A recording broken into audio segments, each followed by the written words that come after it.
നേരത്തെ പറഞ്ഞതുപോലെ തന്നെ കേരളം നാളെ പോളിംഗ് ബൂത്തിലേക്ക് പോവുകയാണ്. അതിനുള്ള ഒരുക്കങ്ങളൊക്കെ അവസാനവട്ട ഒരുക്കങ്ങളിലാണ്. സ്ഥാനാർത്ഥികളെല്ലാം നിശബ്ദ പ്രചാരണം അല്ലേ? അതെ, ഒരു മാസം നീണ്ട നാടിളക്കിയുള്ള വലിയ പ്രചാരണങ്ങൾക്കൊക്കെ ശേഷം നാളെ കേരളം പോളിംഗ് ബൂത്തിലേക്ക് എത്തുകയാണ്. രാവിലെ 7 മണി മുതൽ വൈകിട്ട് 6 മണി വരെയാണ് പോളിംഗിന് സമയം അവർ നൽകിയിട്ടുള്ളത്. 6 മണിക്ക് ശേഷം എത്തുന്നവർക്ക് വോട്ട് ചെയ്യാൻ അനുവദിക്കില്ല എന്നുള്ളൊരു കാര്യമെല്ലാം തെരഞ്ഞെടുപ്പ് കമ്മീഷൻ അറിയിച്ചിട്ടുണ്ട്. എന്തായാലും ബൂത്തുകളെല്ലാം സജ്ജമാക്കി തുടങ്ങുകയാണ്. പോളിംഗ് സാമഗ്രികളുടെ വിതരണം ഇന്ന് 9 മണി മുതൽ നടക്കും.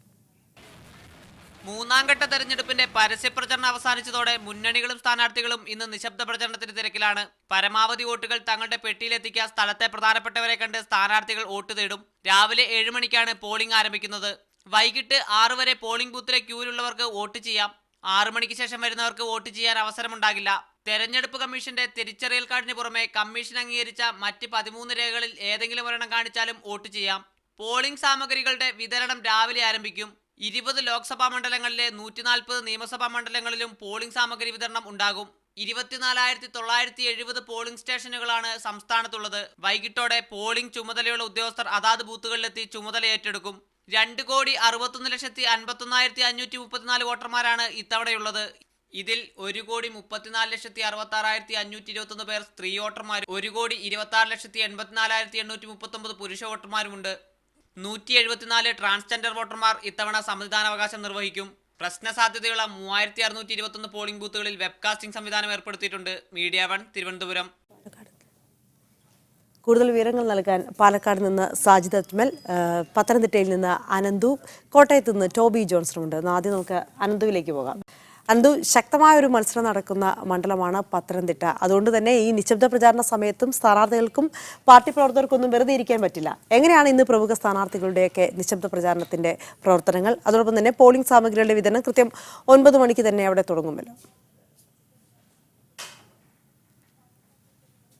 തീർച്ചയായും ശക്തമായ ത്രികോണ മത്സരം നടക്കുന്ന പത്തനംതിട്ടയിൽ ഈ ദിവസം കൂടി 3 മുന്നണികൾക്കും നിർണായകമാണ്. പ്രധാനമായും 3 മുന്നണികളും നേരിടുന്ന ചില വെല്ലുവിളികളുണ്ട്. അതിൻ്റെ അടിസ്ഥാനത്തിൽ തന്നെയായിരിക്കും അവരുടെ വോട്ടഭ്യർത്ഥനയും ഇന്ന് നിശബ്ദ പ്രചാരണ ദിവസമായ നടക്കുക. സ്വാഭാവികമായും NDA സ്ഥാനാർത്ഥികൾക്ക് SNDPയുടെയും നായർ സർവീസ് സൊസൈറ്റിയുടെയും വോട്ടുകൾ ഏകീകരിക്കേണ്ട ഒരു ആവശ്യമുണ്ട്. അവർക്കത് പൂർണ്ണ പിന്തുണ ഈ 2 സമുദായ സംഘടനകളുടെയും ഭാഗത്തു നിന്നുണ്ടായിട്ടില്ല. സ്വാഭാവികമായും ആ തരത്തിൽ തന്നെയായിരിക്കും അവരുടെ നിശബ്ദ പ്രചാരണം ഇന്ന് നടക്കുക.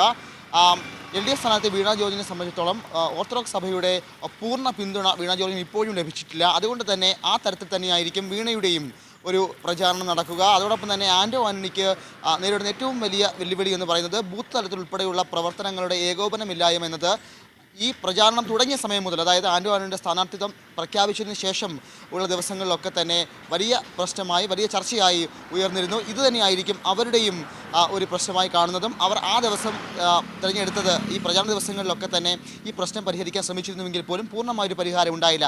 അതുകൊണ്ട് തന്നെ നിശബ്ദ പ്രചാരണ ദിവസമായി ഇന്ന് അത്തരത്തിൽ താഴെ തട്ടിലുള്ള ഒരു ഏകോപനത്തിൻ്റെയും ഒരു ഏകീകരണത്തിൻ്റെയും സ്ഥലത്തിലേക്കായിരിക്കും പാർട്ടി പ്രവർത്തകർ പോവുക. രാവിലെ തന്നെ സമുദായ സംഘടന നേതാക്കളെയും അതോടൊപ്പം തന്നെ ക്രൈസ്തവ സംഘടനകളുമായിട്ടുള്ള ഒരു കൂടിക്കാഴ്ച സ്ഥാനാർത്ഥികൾ നിശ്ചയിച്ചിട്ടുണ്ട്. ആ തരത്തിൽ തന്നെയാണ് കാര്യങ്ങൾ പോകുന്നത്. ഞാൻ നേരത്തെ സൂചിപ്പിച്ചതുപോലെ തന്നെ ഒരു മുന്നണിക്കും പാർട്ടിയുടെ പരമ്പരാഗത വോട്ടുകൾ കൊണ്ട് വിജയിക്കാൻ കഴിയില്ല. കൃത്യമായി വോട്ട് ഷെയറിംഗ് നടക്കണം. അതായത് BJP പ്രതീക്ഷ വയ്ക്കുന്നത് ഹൈന്ദവ വോട്ടുകൾ തന്നെയാണ്. പരമ്പരാഗത വോട്ടുകൾക്കൊപ്പം തന്നെ ക്രൈസ്തവ സംഘടനകളെ കൂടി നിർത്തിക്കഴിഞ്ഞാൽ, അതായത് വീണ ജോർജിൻ്റെ സമുദായമായ ഓർത്തഡോക്സ് സമുദായത്തിൻ്റെ പൂർണ്ണ പിന്തുണ ലഭിച്ചു കഴിഞ്ഞാൽ ഒരു വോട്ട് നേടൽ കൊണ്ട് തന്നെ വിജയിക്കാൻ കഴിയുമെന്ന് LDFും കണക്ക് കൂട്ടുന്നു. UDFിനെ സംബന്ധിച്ചിടത്തോളം ആൻഡോ ആന്റണിക്ക് കത്തോലിക്ക സഭയുടെ പിന്തുണ ഉണ്ടെങ്കിൽ പോലും കോൺഗ്രസിൻ്റെ പിന്തുണ എല്ലാ തലത്തിലും, അതായത് ബൂത്ത് തലത്തിൽ ഉൾപ്പെടെ തന്നെ ഒരു ഏകീകരണം കാൽവാരിൽ ഉൾപ്പെടെ നടക്കാൻ സാധ്യതയുണ്ടെന്നൊരു ചർച്ച ഈ മണ്ഡലത്തിൽ, അതായത് ആൻഡോ ആന്റണിയുടെ പ്രചാരണത്തിൻ്റെ തുടക്കത്തിലുണ്ടായിരുന്നു. ഇത് ഉൾപ്പെടെ ഒരു വെല്ലുവിളിയായി തന്നെ അവരും ഏറ്റെടുക്കുന്നു. അങ്ങനെ 3 മുന്നണികളും കൃത്യമായ ഒരു ആസൂത്രണത്തിലൂടെ തന്നെയാണ് കാര്യങ്ങൾ കൊണ്ടുപോകുന്നത്. ഇന്നലെ വൈകിട്ട് നടന്ന കൊട്ടിക്കലാശത്തിലും 3 മുന്നണികളും കൃത്യമായി അവരുടെ പ്രകടനം കാഴ്ചവെച്ചു. മത്സരിക്കുന്നത് പോലെ തന്നെ കൃത്യമായി എല്ലാ തരത്തിലുമുള്ള ശക്തി പ്രകടനമായി ആ കൊട്ടിക്കലാശവും മാറി. അതോടൊപ്പം തന്നെ 9 മണിയോടുകൂടി തന്നെ പോളിംഗ് സാമഗ്രികളുടെ വിതരണം പത്തനംതിട്ട കത്തോലിക് കോളേജിൽ വിതരണം ചെയ്യും. പോളിംഗ് സ്റ്റേഷനുകളിലേക്ക് അവിടെ നിന്ന് സാമഗ്രികളുമായി ഉദ്യോഗസ്ഥർ പോകും. അങ്ങനെ ഇന്നലെ കൊട്ടിക്കലാശം നടന്നപ്പോഴും സമാധാനപരമായ അന്തരീക്ഷമായിരുന്നു പത്തനംതിട്ടയിൽ ഇതുവരെ. അതായത് 42 ദിവസത്തെ പ്രചാരണ കാലയളവിൽ ഒരു അനിഷ്ട സംഭവങ്ങളും പത്തനംതിട്ട ലോക്സഭാ മണ്ഡലത്തിൻ്റെ പരിസരത്ത് റിപ്പോർട്ട് ചെയ്തില്ല എന്ന് പറയുന്നതും എടുത്തു പറയേണ്ട മറ്റൊരു കാര്യമാണ്. വളരെയധികം സമാധാനപരമായ രീതിയിൽ തന്നെയായിരുന്നു മൂന്ന് മുന്നണികളുടെയും കൊട്ടിക്കലാശം. പ്രചരണങ്ങൾ മുന്നോട്ട് കൊണ്ടുപോകുന്നതും അത്തരത്തിൽ തന്നെയാണ്. ഞാൻ നേരത്തെ സൂചിപ്പിച്ചതുപോലെ തന്നെ എല്ലാവർക്കും മൂന്ന് മുന്നണികൾക്കും കൃത്യമായ വിജയപ്രതീക്ഷ വെച്ച് പുലർത്തുന്നുണ്ട്. അവരെല്ലാം തന്നെ ഭൂരിപക്ഷത്തിൻ്റെ അടിസ്ഥാനത്തിൽ വിജയപ്രതീക്ഷയൊക്കെ തന്നെ മുന്നോട്ട് വയ്ക്കുന്നു. പക്ഷേ എങ്കിൽ പോലും പരമ്പരാഗത വോട്ടുകൾ കൊണ്ട് അല്ലെങ്കിൽ കൃത്യമായ ആ രീതിയിൽ ഒരു വിജയം അത്ര എളുപ്പമാവില്ല. അതുകൊണ്ട് തന്നെ 3 ലക്ഷത്തിലധികം വോട്ടുകൾ നേടണം ഇവിടെ മുന്നണികൾക്ക് വിജയിക്കണമെങ്കിൽ. അതുകൊണ്ട് തന്നെ പരമ്പരാഗത വോട്ടുകൾക്കൊപ്പം തന്നെ തങ്ങളുടെ പക്ഷത്തു നിന്ന് വോട്ടുകൾ നേടുക അല്ലെങ്കിൽ നിഷ്പക്ഷമായ വോട്ടുകൾ ഉറപ്പിക്കുക എന്നൊരു വലിയ ചിന്ത ഈ മുന്നണികൾക്കുണ്ട്.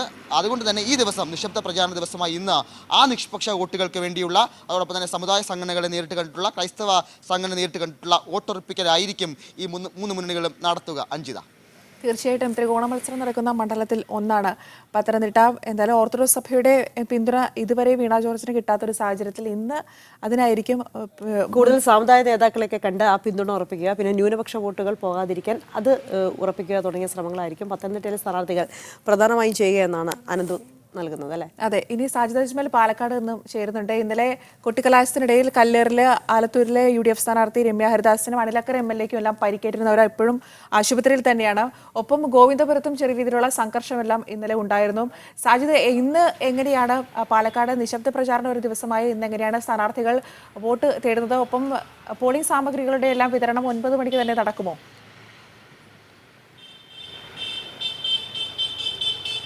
ശിവപ്രിയ, തീർച്ചയായും പോളിംഗ് സാമഗ്രികളുടെ വിതരണം 9 മണി മുതൽ തന്നെ തുടങ്ങും. വിവിധ കേന്ദ്രങ്ങളിലായാണ് ഈ പോളിംഗ് സാമഗ്രികൾ വിതരണം ചെയ്യുന്നത്.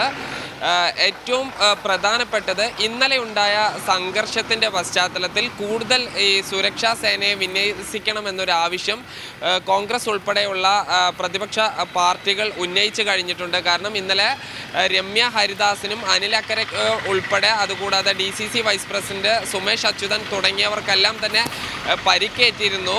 ഗോവിന്ദപുരത്ത് ഒരു ജാതീയമായ ഒരു സംഘർഷത്തിൻ്റെ പശ്ചാത്തലത്തിലേക്ക് കൂടി പോവുകയാണ്. അതുകൊണ്ട് തന്നെ കൂടുതൽ സുരക്ഷാ സേനയെ വിന്യസിക്കണം. ജില്ലയിൽ ഇതുവരെ ആകെ 53 പ്രശ്ന സാധ്യതാ ബൂത്തുകളാണ് ജില്ലാ ഭരണകൂടം വിലയിരുത്തിയിരിക്കുന്നത്. എന്നാൽ ഇന്നലെ മണ്ണാർക്കാട്, നെമ്മാറ, ഗോവിന്ദപുരം, അതുപോലെ തന്നെ മുതലമട തുടങ്ങിയ വിവിധ ഭാഗങ്ങളിൽ സംഘർഷമുണ്ടായി. പാലക്കാട്, ആലത്തൂർ ലോക്സഭാ മണ്ഡലത്തിൻ്റെ വിവിധ കേന്ദ്രങ്ങളിൽ സംഘർഷമുണ്ടായ പശ്ചാത്തലത്തിൽ കൂടുതൽ സുരക്ഷാ സേനയെ വിന്യസിക്കണം. പാലക്കാട് ജില്ലയുടെ ഒരു ചരിത്രം പരിശോധിക്കുകയാണെങ്കിൽ വിവിധ പാർട്ടികൾക്ക് സ്വാധീനമുള്ള സ്ഥലങ്ങളിൽ ഉച്ചയ്ക്ക് ശേഷം ഒരു ബൂത്ത് പിടിച്ചെടുക്കലിൻ്റെ ഒരു സാധ്യത പല സ്ഥലത്തുമുണ്ട്. കാരണം ആദ്യം തന്നെ ഓരോ പാർട്ടികളും അവരുടെ കൃത്യമായ വോട്ടുകൾ ചെയ്യിപ്പിക്കുകയും തുടർന്ന് ഉച്ചയോടുകൂടി ഈ ബൂത്തിൽ വലിയൊരു സംഘർഷം ഉണ്ടാക്കുകയും അങ്ങനെ വോട്ടെടുപ്പ് തടസ്സപ്പെടുകയും ചെയ്യുന്ന ഒരു പശ്ചാത്തലം. സ്ത്രീകൾ ഉൾപ്പെടെയുള്ള ആളുകൾക്ക് തിരിഞ്ഞ് വോട്ട് ചെയ്യാൻ കഴിയാത്തൊരു സാഹചര്യം ഉണ്ടാകുമെന്നും അതുകൊണ്ട് കൂടുതൽ ആളുകളെ വിന്യസിക്കണമെന്നും കോൺഗ്രസ് ഉൾപ്പെടെയുള്ള കക്ഷികൾ ഇതിനകം ആവശ്യപ്പെട്ട് കഴിഞ്ഞിട്ടുണ്ട്. പാലക്കാടിൻ്റെ ഒരു പൊതുസ്ഥിതി പരിശോധിക്കുകയാണെങ്കിൽ എന്തായാലും ഇന്ന് 3 സ്ഥാനാർത്ഥികൾക്കും വലിയ തിരക്ക് തന്നെയാണ് ഉള്ളത്. കാരണം ഈ 1.5 മാസത്തോളം നടത്തിയ പ്രചരണത്തിൻ്റെ അവസാന ഘട്ടം വോട്ടുറപ്പിക്കുക എന്നതാണ് ഏറ്റവും പ്രധാനപ്പെട്ടത്. അതുകൊണ്ട് തന്നെ നിശബ്ദ പ്രചാരണം വളരെ വലിയ ശബ്ദങ്ങളോ ബഹളങ്ങളോ ഇല്ലാതെ പ്രധാനപ്പെട്ട വ്യക്തികളെയും സമുദായ നേതാക്കളെയും കാണുക എന്നതാണ് ഇന്ന് സ്ഥാനാർത്ഥികൾ ചെയ്യുന്നത്.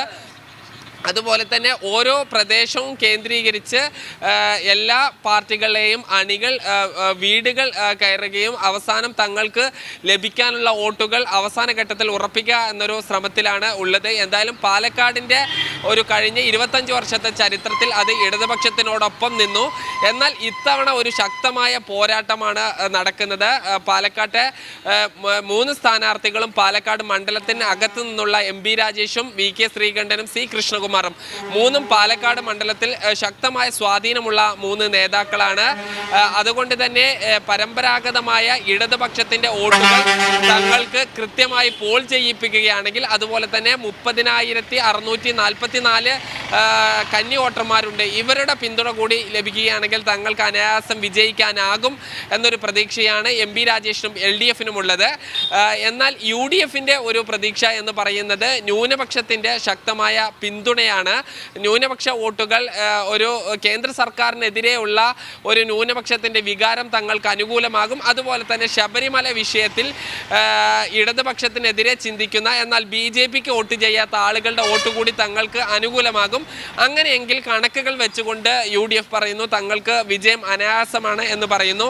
കഴിഞ്ഞ തവണ MP വീരേന്ദ്രകുമാറിനെതിരെ MP രാജേഷിന് ലഭിച്ച വോട്ടിൻ്റെ ഭൂരിപക്ഷം എന്നത് UDF-നകത്തും കോൺഗ്രസിനകത്തും നിന്ന ഭിന്നതയാണെന്ന് കോൺഗ്രസ് തന്നെ സമ്മതിക്കുന്നുണ്ട്. അതോടൊപ്പം തന്നെ VK ശ്രീകണ്ഠൻ എന്ന DCC പ്രസിഡന്റ് ആയതുകൊണ്ട് തന്നെ അദ്ദേഹം നേരത്തെ ജയ്ഹോ എന്ന പേരിൽ ഒരു യാത്ര നടത്തിയിരുന്നു. ഇത് കോൺഗ്രസിൻ്റെ താഴെ തട്ടുള്ള സംഘടനാ തലം ശക്തിപ്പെടുത്താൻ സഹായകമായിട്ടുണ്ട്. എങ്കിൽ കൂടി കോൺഗ്രസിൻ്റെ താഴെ തട്ടിൽ കാര്യമായ പ്രവർത്തനം നടന്നില്ല എന്നൊരു വിലയിരുത്തൽ മുസ്ലിം ലീഗ് ഉൾപ്പെടെയുള്ള UDF-ലെ ഘടകകക്ഷികൾ ഉന്നയിക്കുന്നുണ്ട്. മുസ്ലിം ലീഗും മണ്ണാർക്കാട് പട്ടാമ്പി തുടങ്ങിയ മേഖലകളിൽ അടിത്തട്ടിളക്കിയുള്ള പ്രചരണം നടത്തിയിരുന്നു. ഇതെല്ലാം UDF-ന് ഗുണകരമാകുമെന്നാണ് വിശ്വസിക്കുന്നത്. BJP എന്തായാലും അതിൻ്റെ ഒരു A ക്ലാസ് മണ്ഡലമായി പാലക്കാടിനെ നേരത്തെ തന്നെ വിശേഷിപ്പിക്കുന്നതാണ്. C കൃഷ്ണകുമാർ എന്ന പാലക്കാട് നഗരസഭയിലെ ഉപാധ്യക്ഷനാണ് മത്സര രംഗത്തുള്ളത്. അദ്ദേഹം നേരത്തെ BJP-യുടെ ജില്ലാ പ്രസിഡന്റായും അതുപോലെ തന്നെ ഇപ്പോൾ സംസ്ഥാന സെക്രട്ടറിയായും പ്രവർത്തിക്കുന്ന വ്യക്തിയാണ്. കഴിഞ്ഞ നിയമസഭാ തെരഞ്ഞെടുപ്പിൽ മലമ്പുഴ മണ്ഡലത്തിൽ അദ്ദേഹം 46,000-ത്തിലധികം വോട്ടുകൾ നേടി 2ാം സ്ഥാനത്തെത്തിയിരുന്നു. VS അച്യുതാനന്ദൻ വിജയിക്കുകയും ഇദ്ദേഹം 2ാം സ്ഥാനത്തെത്തുകയും അന്നത്തെ KSU പ്രസിഡന്റായ VS ജോയ് 3ാം സ്ഥാനത്തേക്ക് തള്ളപ്പെടുകയും ചെയ്തിരുന്നു. പാലക്കാട് മണ്ഡലത്തിൽ ശോഭാ സുരേന്ദ്രൻ അന്ന് 2ാം സ്ഥാനത്ത് 40,000 വോട്ടുകൾ നേടി എത്തുകയും ചെയ്തിരുന്നു. ഈ പാലക്കാട് അതുപോലെ തന്നെ മലമ്പുഴ മണ്ഡലത്തിൽ നിന്ന് വലിയ തോതിലുള്ള ഒരു ലീഡ് ലഭിക്കുകയും അതുപോലെ തന്നെ ഷൊർണൂർ, ഒറ്റപ്പാലം തുടങ്ങിയ മണ്ഡലങ്ങളിൽ നിന്നും കാര്യമായി വോട്ട് നേടുകയും ഒരു 3.5 ലക്ഷത്തിൻ്റെ വോട്ട് എന്നൊരു അവകാശവാദമാണ് ഇപ്പോൾ NDA ഉന്നയിക്കുന്നത്. എന്നാൽ NDA-ക്കകത്ത് പ്രത്യേകിച്ച് BDJS-നകത്ത് C കൃഷ്ണകുമാറിൻ്റെ സ്ഥാനാർത്ഥിത്വത്തിൽ അവർക്ക് നീരസമുണ്ട് എന്നാണ് അറിയുന്നത്. അതുപോലെ തന്നെ ശോഭാ സുരേന്ദ്രൻ സ്ഥാനാർത്ഥിയാകണം എന്ന വലിയൊരു ആവശ്യം ആദ്യം മുതൽ തന്നെ ഉന്നയിച്ചിരുന്നു. ഈ BJP-ക്കകത്തെ പടലപ്പിണക്കം എന്തായാലും വോട്ട് കുറയ്ക്കാനുള്ളൊരു സാധ്യതയുണ്ട്.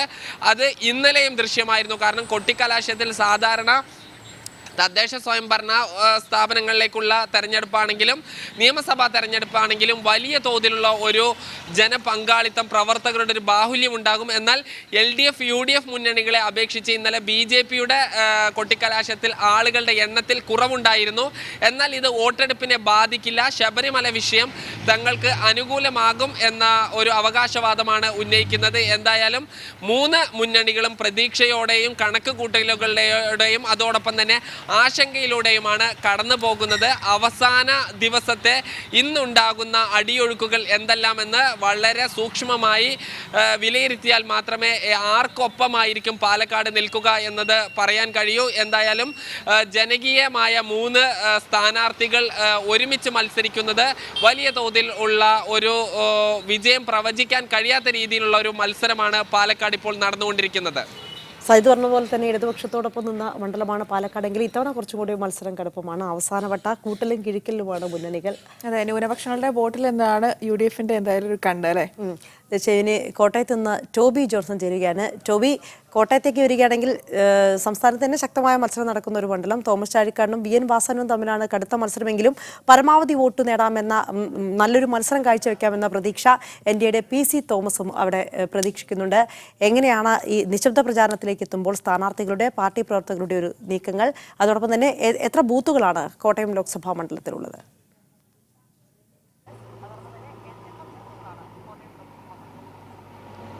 ഏകദേശം 12 ലക്ഷത്തോളം വോട്ടുകളാണ്. ഇതിൽ ഭൂരിഭാഗവും സ്ത്രീകളാണ്. അതായത് ഏകദേശം 6 ലക്ഷത്തിലധികം സ്ത്രീ വോട്ടർമാർ ഉണ്ടെന്നാണ് നമുക്ക് ഇപ്പോൾ ലഭിക്കുന്ന വിവരം.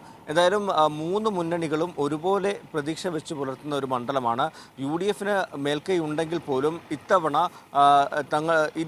LDFും അതുപോലെ തന്നെ NDAയും അവരും ശുഭപ്രതീക്ഷയിലാണ്. കാരണം ഒരു സീറ്റ് തിരിച്ചു പിടിക്കാൻ സാധിക്കുമെന്ന് LDF പറയുന്നു. ഒപ്പം തന്നെ ഒരു അട്ടിമറി വിജയത്തിലേക്ക് കാര്യങ്ങൾ പോവുകയാണെന്നാണ് PC തോമസും പറയുന്നത്. എന്തായാലും വളരെ നിർണായകമായിട്ടുള്ള ഒരു മത്സരം തന്നെയാണ് കോട്ടയം മണ്ഡലത്തിൽ നടന്നുകൊണ്ടിരിക്കുന്നത്. KM മാണിയുടെ നിര്യാണത്തെ തുടർന്ന് നേരിയൊരു മുൻതൂക്കം UDFനുണ്ട്. നമുക്കറിയാം, കഴിഞ്ഞ തവണ 1,20,000 വോട്ടിൻ്റെ ഭൂരിപക്ഷത്തിലാണ് ജോസ് കെ മാണി വിജയിച്ചത്. അതിനു മുമ്പ് 2009 ഏകദേശം 50,000 വോട്ടിൻ്റെ ഭൂരിപക്ഷത്തിൽ ജയിച്ചു.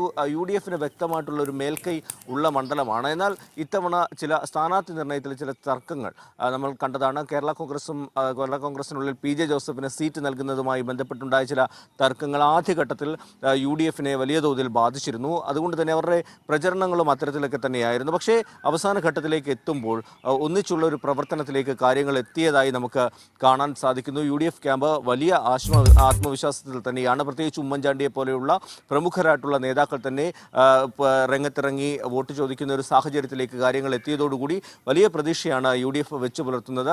ഒപ്പം തന്നെ KM മാണിയുടെ നിര്യാണവും ഒരു അനുകൂല ഘടകമായിട്ട് UDFന് മാറാനുള്ള ഒരു സാധ്യത നിലനിൽക്കുന്നുണ്ട്. കഴിഞ്ഞ തവണത്തെ ഭൂരിപക്ഷം തന്നെയാണ് വലിയ പ്രതീക്ഷ UDFന് നൽകുന്നത്. UDFിൻ്റെ കോട്ടകളാണ്. നമുക്കറിയാം, പുതുപ്പള്ളിയിൽ ഉമ്മൻചാണ്ടി, കോട്ടയത്ത് തിരുവഞ്ചൂർ രാധാകൃഷ്ണൻ, അതുപോലെ തന്നെ പാലായിൽ KM മാണി, ഒപ്പം തന്നെ കടുത്തുരുത്തിയിൽ മോൻസ് ജോസഫ്, പിറവത്ത് അനൂപ് ജേക്കബ്. ഇങ്ങനെ UDFിൻ്റെ ശക്തരായിട്ടുള്ള നേതാക്കളെല്ലാം തന്നെ നിയമസഭകളിൽ വിജയിച്ചിട്ടുള്ള മണ്ഡലങ്ങളാണ് ഈ 7-ൽ 5 സ്ഥലങ്ങളുമുള്ളത്. ഏറ്റുമാനൂരും പാലായും മാത്രമാണ് LDFന് മേൽക്കൈ ഉള്ളത്.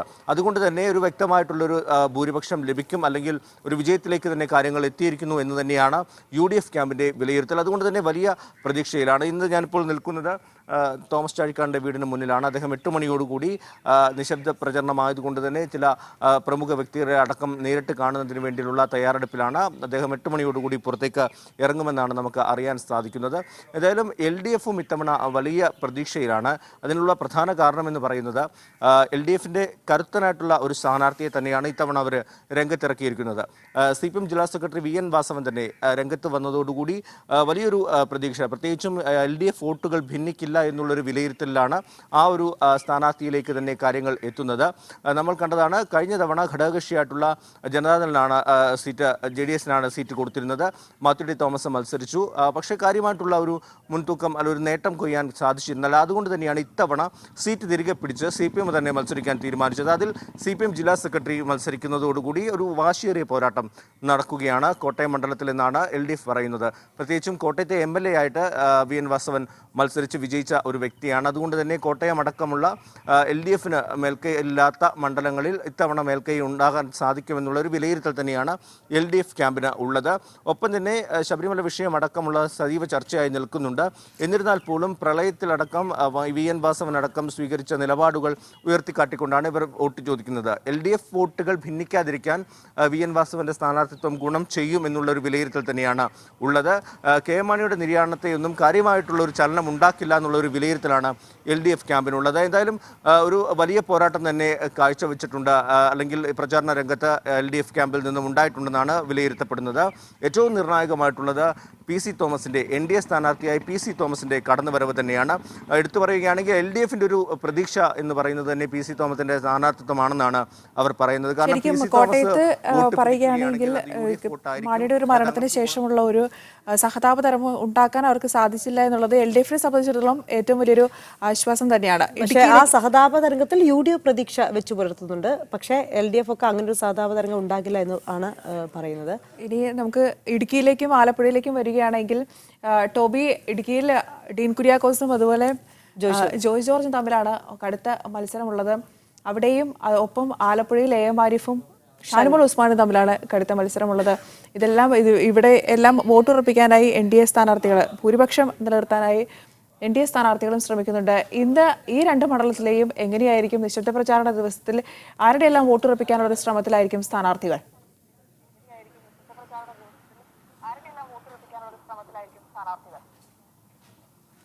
തീർച്ചയായിട്ടും നിശബ്ദ പ്രചരണം തന്നെയാണ് ഈ മണ്ഡലങ്ങളിലും നടക്കുന്നത്. പ്രത്യേകിച്ചും ഇടുക്കിയെക്കുറിച്ച് നമ്മൾ പറയുകയാണെങ്കിൽ ഡീൻ കുര്യാക്കോസ് വീണ്ടും മത്സരിക്കുന്നത് ഒരു വലിയ പ്രതീക്ഷ UDF നൽകുന്നുണ്ട്. അതുകൊണ്ട് തന്നെ ഇത്തവണ കഴിഞ്ഞ തവണ ഉണ്ടാകാതിരുന്ന ഒരു മേൽക്കൈ ഇത്തവണ ഉണ്ടാക്കാനുള്ള സാധ്യതയുണ്ട് എന്ന് തന്നെയാണ് UDFിൻ്റെ ഒരു വിലയിരുത്തൽ. പ്രത്യേകിച്ചും നിലവിലുള്ള MP-ക്കെതിരെയുള്ള ആരോപണങ്ങൾ, കയ്യേറ്റമടക്കമുള്ള കാര്യങ്ങളുണ്ട്. ഇതൊക്കെ എത്തരത്തിൽ ഒരു LDFന് ഒരു തിരിച്ചടിയാകുമെന്നുള്ള, അല്ല LDF സ്വതന്ത്രനായി മത്സരിക്കുന്ന ആൾക്ക് ഒരു തിരിച്ചടിയാകുമെന്നുള്ള ഒരു വിലയിരുത്തൽ തന്നെയാണ് ഉള്ളത്. അതുകൊണ്ട് തന്നെ ഡീൻ കുര്യാക്കോസ് അടക്കമുള്ളവർ വലിയ പ്രതീക്ഷയിലാണ് ഉള്ളത്. ശക്തമായിട്ടുള്ളൊരു പോരാട്ടം തന്നെയാണ് ഇടുക്കി മണ്ഡലത്തിലും നടക്കുന്നത് എന്ന് തന്നെ വേണം നമുക്ക് പറയാൻ. ആലപ്പുഴയിലേക്ക് വരികയാണെങ്കിൽ ആലപ്പുഴയുടെ കാര്യത്തിൽ ആരിഫിൻ്റെ സ്ഥാനാർത്ഥിത്വം നേരത്തെ തന്നെ പ്രഖ്യാപിച്ചിരുന്നു. അതുകൊണ്ട് തന്നെ ഒരു നേരിയ മുൻതൂക്കം ആരിഫ് വന്നതോടുകൂടി വലിയൊരു മേൽക്കൈ അല്ലെങ്കിൽ ആലപ്പുഴ മണ്ഡലം വിജയിക്കാമെന്നുള്ള ഒരു പ്രതീക്ഷകൾ തന്നെയായിരുന്നു. പക്ഷേ UDFിൻ്റെ സ്ഥാനാർത്ഥിയായി ഷാനിമോൾ വന്നതോടുകൂടി തന്നെ ഒരു ശക്തമായിട്ടുള്ളൊരു പോരാട്ടത്തിലേക്ക് തന്നെയാണ് കാര്യങ്ങൾ പോകുന്നത്. ഇവിടെ BJP സ്ഥാനാർത്ഥിയും NDA സ്ഥാനാർത്ഥിയും ശക്തമായിട്ടുള്ള ഒരു പോരാട്ടം തന്നെയാണ് കാഴ്ചവെക്കുന്നത്. അതുകൊണ്ട് തന്നെ ഈ രണ്ട് മണ്ഡലങ്ങളിലും ഒരു ശക്തമായിട്ടുള്ള ഒരു മത്സരത്തിലേക്ക് തന്നെയാണ് കാര്യങ്ങൾ പോകുന്നത്. എന്തായാലും സംസ്ഥാനത്ത് ഇന്ന് നിശബ്ദ പ്രചാരണത്തിന്റെ മണിക്കൂറുകളാണ്. പോളിംഗ് ബൂത്തിലേക്ക് പോകാൻ ഇനി ഏതാനും മണിക്കൂറുകൾ മാത്രമല്ലേ. അവസാനവട്ട വോട്ടും എങ്ങും പോവാതെ ഉറപ്പിക്കാനുള്ള ശ്രമത്തിലാണ് സ്ഥാനാർത്ഥികളും പാർട്ടികളും. അതോടൊപ്പം തന്നെ കൂട്ടലും കിഴിക്കലൊക്കെ നടക്കുന്നുണ്ട് അല്ലേ.